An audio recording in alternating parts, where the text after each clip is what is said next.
who love to exercise? And I don't want you to pretend, I want you to be honest. How many of you know people in your life, even with your influence, who don't do any exercise at all? And even with us, in their lives, we know people who will not get off the couch and move their backside. Why? This is a really important question. What are the reasons that people use for not exercising? They're going to feel terrible, silly. I'm going to start with the time one. How many people have heard, I don't exercise because I haven't got any time? How many of you have heard, I don't want to exercise because I don't want to look like a silly idiot?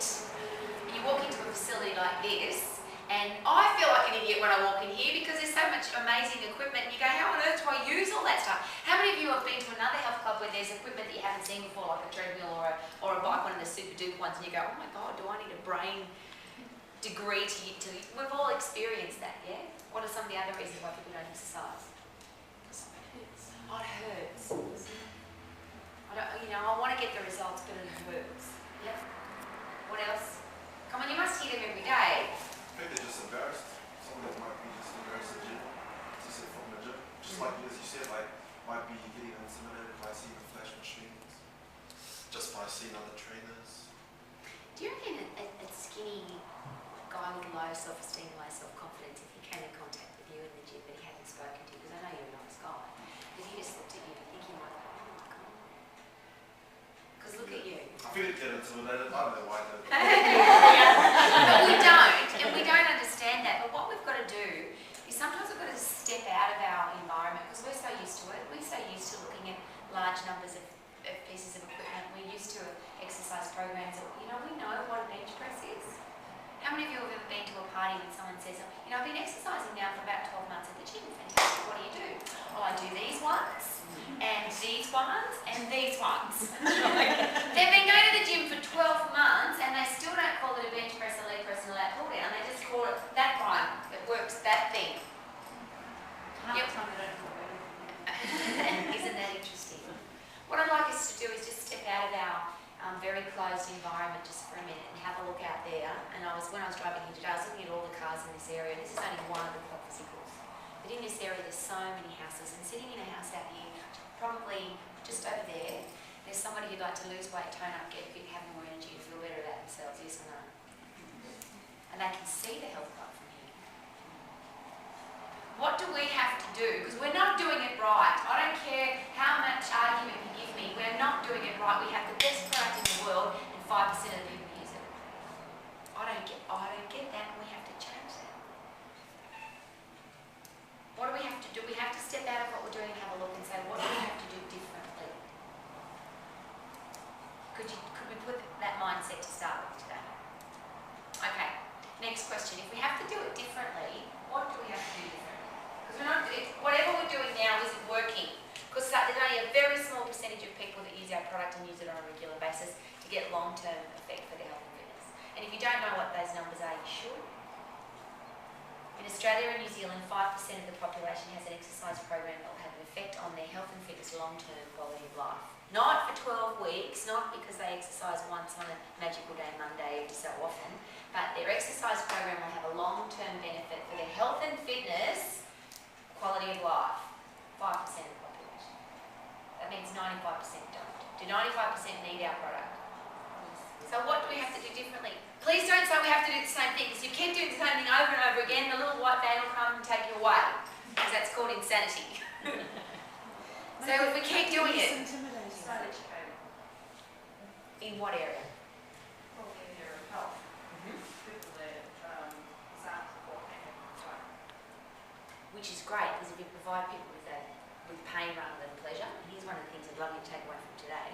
What we do, because we're so good at it, is we love exercise, we're excited about it, we're passionate and positive about it. So people come in and say, you can lose weight, tone up, feel fantastic, have lots of energy. Do you think they really believe you? What's going on is I feel fat or I feel too skinny and I don't like me. That's the position that most people are in. So here's what we do. As fitness professionals. We write them a program and we say, here's what you need to do to get fit and healthy and feel fantastic and have a big pile of energy. And if I went out to your program card box right now, or to your program file on your computer and picked out your exercise program that you give to your clients to do, for the average person out there walking into on the street for the very first time, do you really think that they will look at that program and go, wow, I want to do that, that looks really exciting to me? You have to be honest. I'll give you an example, not that this would ever happen at your health club, but it certainly happened at a very large chain of clubs in Australia. The owner of the health club said to one of the personal trainers, you wrote this program for a lady that's got 3 children, I want you to go and do it. Lady runs a business, so she's a mum and a businesswoman, and I want you to do the program that you wrote for her to do. An hour and a half later, the personal trainer came back. That was the program that had been written for an individual woman. Do you do the programs that you write? There's a good question. I'm sure you do. Please say yes. So what I want to do is I want to give you just a couple of really unorthodox thoughts. Rather than how much exercise do we have to do to get the benefit, how little can we do? What would be the absolute bare ass minimum of exercise that you could give somebody to get them the maximum result? What was that? What would be the absolute bare ass minimum time? Will it be 50 minutes? Well, let's not even take it into a time frame. What would we have to give them to do if we wanted them to have great self-esteem and self-confidence, which is really important? If we wanted them to have huffy-puffy fitness, because that's really important for cardiovascular disease. If we wanted them to have strong bones and strong muscles, which is what they need for a faster metabolism and to prevent or get rid of osteoporosis, what would be the bare-ass minimum things that they would have to do? So they have to do some huffy-puffy exercise, they have to do some strength training exercise. What would be the...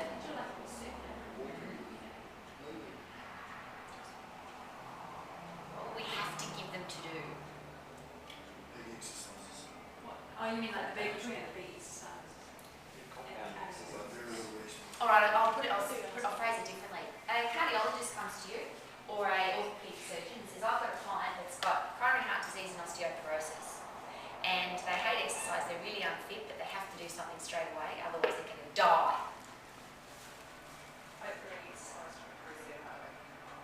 How long for? You guys should know the research on this. What's the absolute bare-ass minimum of time that's for somebody to get fitter? It's going to be long as they can do themselves. So if they can do 10 minutes, it can be started from 10 minutes. If it's 15, okay. If it's okay, we stop. But do it in regular pace. So you talk to the client, okay, what you can do for your to change your health. Have you got a dog? Have you got a partner? You start, go for a walk every night for 10 minutes. It's going to be start just... The psychology of that, you're absolutely spot on. What I'm after now is the science. Do you know the science? If I want to prevent osteoporosis, make sure that I've got strong muscles and strong bones, what is the bare-ass minimum thing I have to do for my muscles and bones? What is the minimum thing? Now, we can write periodization programs that are 5 days a week, 27 exercises, 3 sets of 10, I know that. But what would be the bare-ass minimum amount of exercise for someone to have strong bones and strong muscles so they don't get osteoporosis and they have a fast metabolism to burn fat because they've got strong muscles as well? International fitness professionals, what's the answer to that? I think it's anything more than what they're doing right now. Great answer, but there's a technical answer I'm looking for because we get caught up in the this. I'm just wondering what the this is. What's the research on it? 100 minutes per week and half an hour straight training.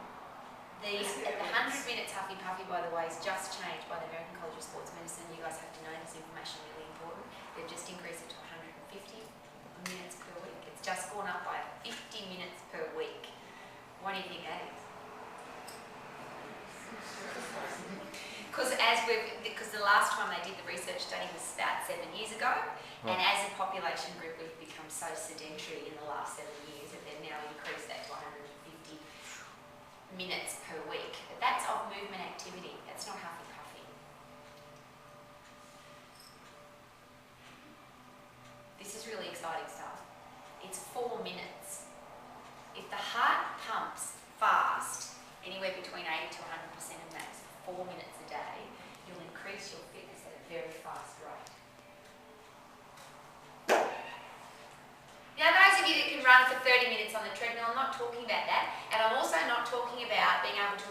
steady pace for 30 minutes. I'm talking about getting your heart rate up to close to its max for a minimum of 4 minutes a day.